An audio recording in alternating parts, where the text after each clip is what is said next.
Hello everyone. Today we are going to discuss exercise 11.2. Exercise 11.1 we have already discussed. Let's start. Before starting this exercise, please watch the introduction video of quadrilaterals, types of quadrilateral. Okay. Which of the following statement is correct?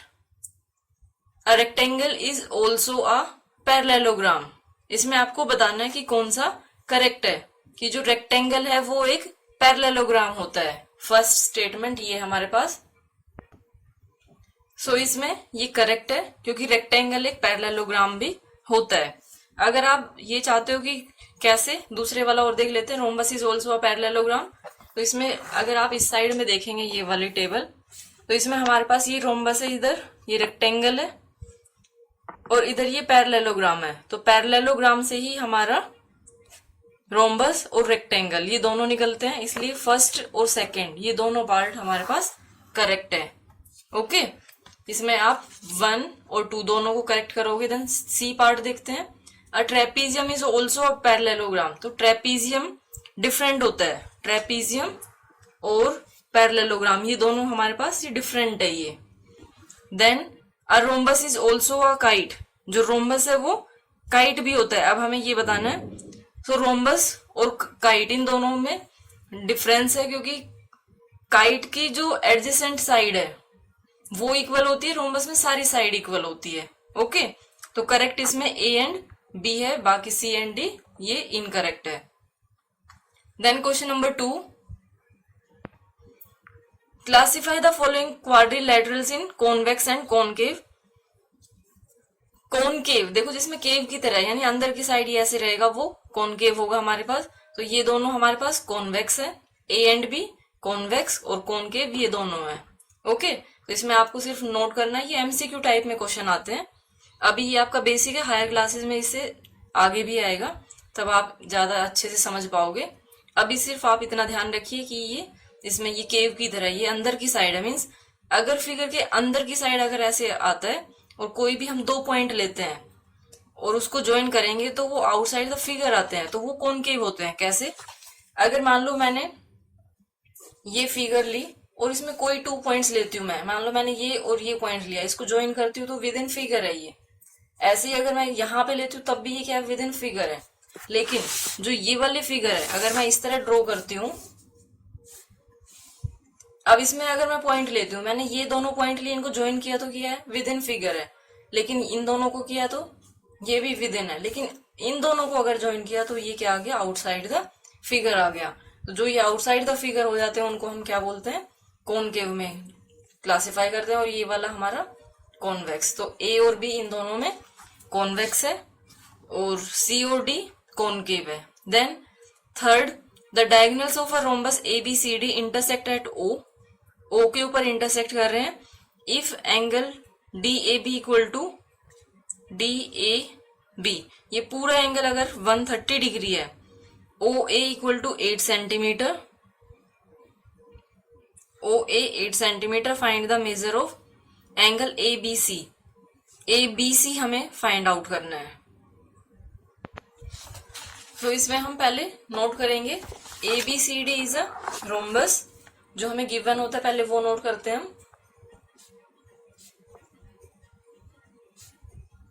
Then angle हमें given है, angle D A B that is equal to 130 degree.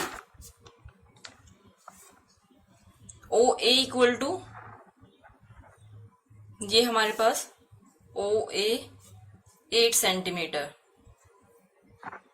Okay. ये हमें given है. हमें find out क्या करना है, ए part में एंगल ए बी सी, और बी पार्ट हमें क्या फाइंड आउट करना है, ए सी फाइंड आउट करना है. सो इसके लिए हम क्या करेंगे, ये वाला मैंने मार्क कर दिया, ये 130 डिग्री है. अब इसमें आपको थोड़ा सा प्रॉपर्टी भी लर्न होनी चाहिए. रोम्बस की प्रॉपर्टी हमारे पास क्या क्या होती है. रोम्बस में सारी साइड ये इक्वल होती है और जो ये डायगोनल है ये क्या करते हैं, एक दूसरे को परपेंडिकुलरली बाइसेक्ट करते हैं. मीन्स ये सारे एंगल 90 डिग्री के होंगे. ओके. और अगर आप ये ट्राइंगल लेते हो, ये ट्राइंगल लोगे, पूरी ट्राइंगल कौन सी, अब इसको सोल्व करने के लिए हम ट्राइंगल लेते हैं, triangle A D B. In triangle A D B, यहां पे हम क्या करेंगे, बाय एंगल सम प्रॉपर्टी, आप पूरा करोगे by angle sum property, angle A plus angle D plus angle B that will be equal to 180 degree. Okay, angle A हमारे पास कितना है, 130 डिग्री है। अब यहां से एक चीज और याद रखेंगे कि अगर ये साइड इक्वल है, ये हमने प्रीवियस एक्सरसाइज में किया था, अगर ये दोनों साइड इक्वल है तो ये एंगल और ये एंगल, ये दोनों एंगल क्या रहेंगे, इक्वल रहेंगे। सो मैं इसमें क्या करती हूँ, लेट, यहाँ पे पहले नोट कर देते हैं, angle A D B will be equal to angle A B D, और रीजन क्या देंगे, opposite angle of equal side. Okay, ये दोनों हमारे पास इक्वल हो गए। अब जो ये इक्वेशन 1 है इसमें पुट करते हैं, in equation 1 angle A plus angle A D B plus, अब मैं क्या करती हूँ, इन दोनों एंगल को, जो ये एंगल बी है उसकी जगह एंगल डी ही पुट कर देते हैं, A D B that will be equal to, sorry इसमें एक मिस्टेक हो गई है मेरे से, ये एंगल डी आप ऐसे नोट नहीं करेंगे, इसको आप ऐसे नोट करिए ए डी बी, और इसको करेंगे A B D. Okay, 3 point में प्लीज इसको नोट करेंगे हम, that will be equal to 180 degree. अब ये हमारे पास कितना है, 130 डिग्री, और इसको मैं ट्वाइस करके लिख देती हूँ, ट्वाइस एंगल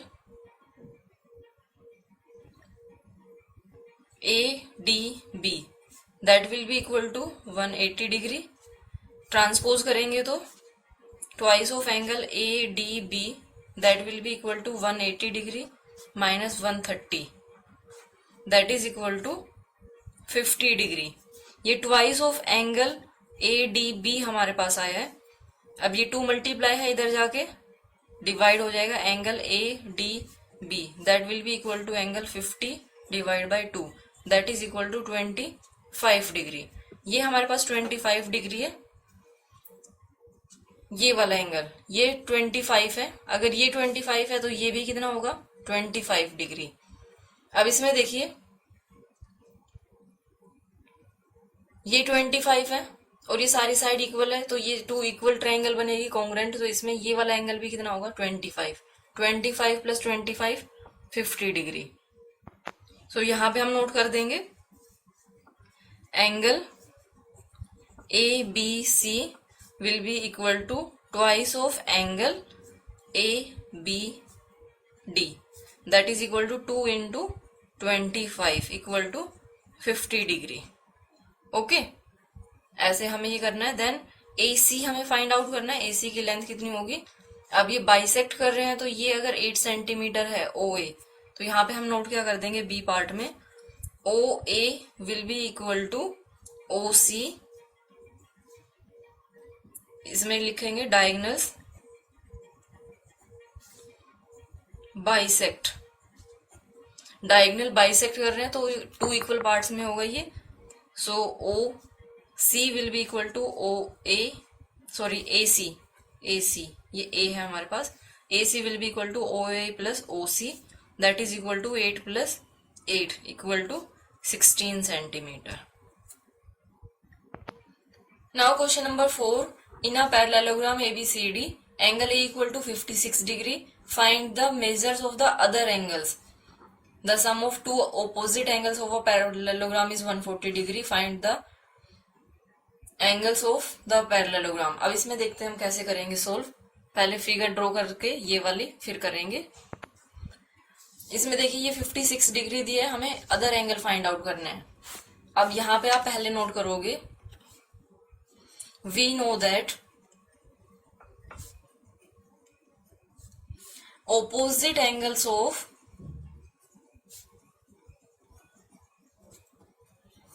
a parallelogram ये पैरेललोग्राम मैंने नोट किया है।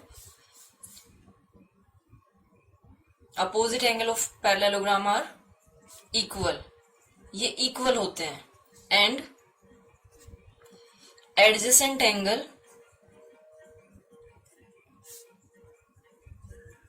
Angles sum is 180 degree. क्या बताया?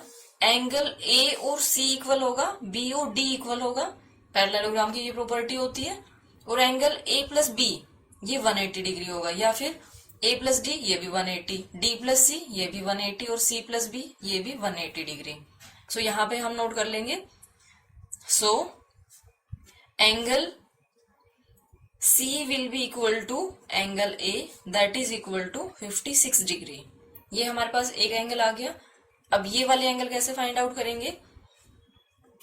Angle A plus angle B that will be equal to 180 degree, क्योंकि अब हमें ये एंगल और ये एंगल फाइंड आउट करना है। ये दोनों का सम कितना होगा? इन दोनों का 180। ये क्या है? Adjacent angle.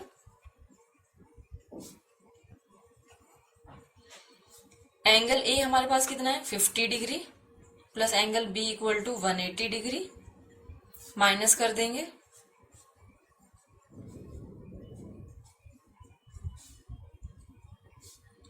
ये हमारे पास कितना आएगा?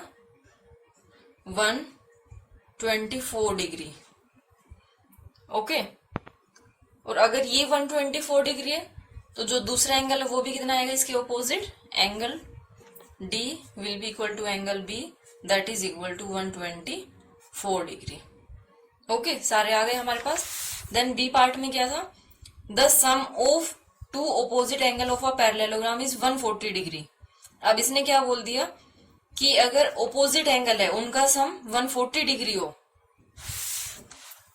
दो एंगल का सम 140 डिग्री हो, तो आपको अदर एंगल फाइंड आउट करने हैं।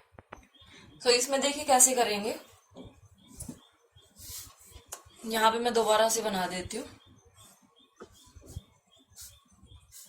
अब हमें ये बोला गया है कि जो ये ऑपोजिट एंगल है, ये वाले, ये तो हमें पता है कि इक्वल होते हैं। इन दोनों एंगल का सम क्या है? 140 डिग्री है। ये हमें गिवन है। चाहे कोई भी दो ले लो, चाहे ये वाले ले लो, चाहे बी और डी ले लो। ठीक है, तो इसमें हम कैसे करेंगे? वी नो दैट, ये आपको क्योंकि सेकेंड पार्ट डिफरेंट है ये, तो फिर से नोट करना पड़ेगा। We know that opposite angle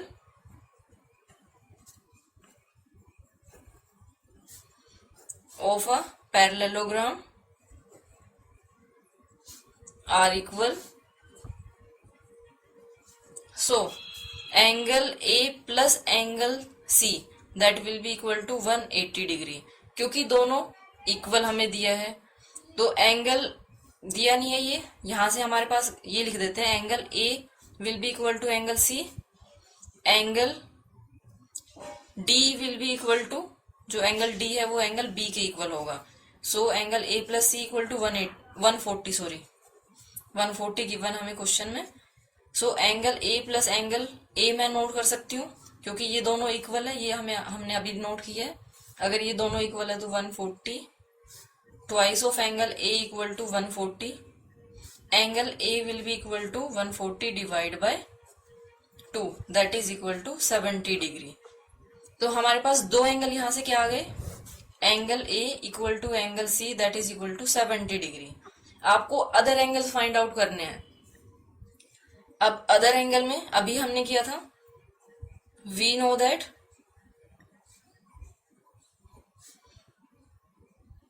adjacent angle are supplementary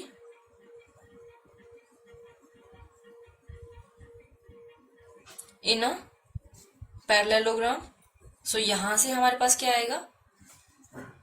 angle A plus angle B will be equal to 180 degree. Angle A हमने अभी फाइंड आउट किया है दैट इज 70 डिग्री। तो यहां से हमारे पास क्या आ जाएगा? Angle B will be equal to 180 degree minus 70 degree that is equal to 110 degree. अब जो एंगल बी आया है यहाँ पे मैं अलग से नोट कर देती हूँ, एंगल बी वो इक्वल टू एंगल डी रहेगा और वो इक्वल टू कितना रहेगा 110 degree. Okay, now next question is AC and BD are two diagonals of a square ABCD which intersect at O. AC is a diagonal of a square ABCD. Find the measure of angle DOA. तो इसके लिए पहले आपको draw करना होगा। ABCD हमारे पास क्या है, स्क्वायर है, सो यहीं से नोट कर देती हूं मैं। आपको यहाँ नोट नहीं करना है कभी, आप भी यहीं नोट करने लग जाओ। ABCD। अब स्क्वायर की प्रॉपर्टी भी आपको पता होनी चाहिए, क्या, सारी साइड इक्वल होती है और जो ये डायगोनल्स है इनको हम डायगोनल्स बोलते हैं। डायगोनल्स भी क्या होते हैं, इक्वल होते हैं, दोनों डायगोनल इक्वल होते हैं और 90 के एंगल के ऊपर ये एक दूसरे को इंटरसेक्ट करते हैं। अब देखिए इसमें क्या दिया है, O पॉइंट है जहां पे AC एंड BD इंटरसेक्ट कर रहे हैं। सो AC BD ये O पॉइंट के ऊपर कर रहे हैं intersect. AC is one diagonal of square ABCD. Find the measure of angle DOA. हमें एंगल DOA फाइंड आउट करना है। DOA, अब ये तो मैंने ही आपको बता दिया है कि एंगल DOA 90 डिग्री होगा क्योंकि एंगल परपेंडिकुलरली बाइसेक्ट करते हैं। सो इसमें आप डायरेक्ट नोट करोगे। Okay, angle DO will be equal to 90 degree, यहाँ पे नोट कर दोगे वी नो दैट, क्योंकि ये मत सोचना कि ये प्रूव करना है। अगर प्रूव करोगे तो 9th क्लास में क्या करोगे, 9th क्लास में ये प्रूव करना भी है। We know that diagonals of a square bisect each other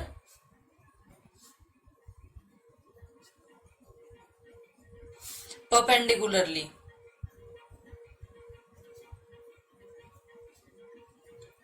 okay, ये परपेंडिकुलरली है, सो एंगल ये हमारे पास कितना हो जाएगा 90 डिग्री। ज्यादा करने की इसमें जरूरत नहीं है। Then question number 6, find angle B and D of kite ABCD। ये नोट कर लेते हैं फिर करेंगे। इसमें देखिए यहां सबसे पहले हम स्टार्ट करेंगे, ये दोनों एंगल हमें फाइंड आउट करने हैं। सो एंगल ये फाइंड आउट करने के लिए ये दोनों एंगल इक्वल होते हैं, ये हमें पता होना चाहिए। ये प्रॉपर्टी होती है काइट की। प्रॉपर्टी क्या होती है ये नोट कर देंगे। We know that angles between, ये कौन सी है, unequal side, between unequal side of a kite are equal, ये इक्वल होंगे। सो यहाँ पे angle B will be equal to angle D, ये इक्वल होगा। अब इसमें देखिए sum of all angles of a, actual में क्या है ये 4 साइड से, तो ये क्वाड्रिलेटरल है, of a quadrilateral is 360 degree. Total कितना होता है 360। अब फाइंड आउट कर लेंगे हम। Angle A plus angle B plus angle C plus angle D equal to 360 degree. Angle A 88 plus angle B as it is, angle C 64 plus angle D। अब देखो ये दोनों इक्वल है तो मैं D की जगह एंगल B ही note कर रही हूं, ठीक है। इनको ऐड करके ये क्या हो जाएगा, ट्वाइस ऑफ एंगल B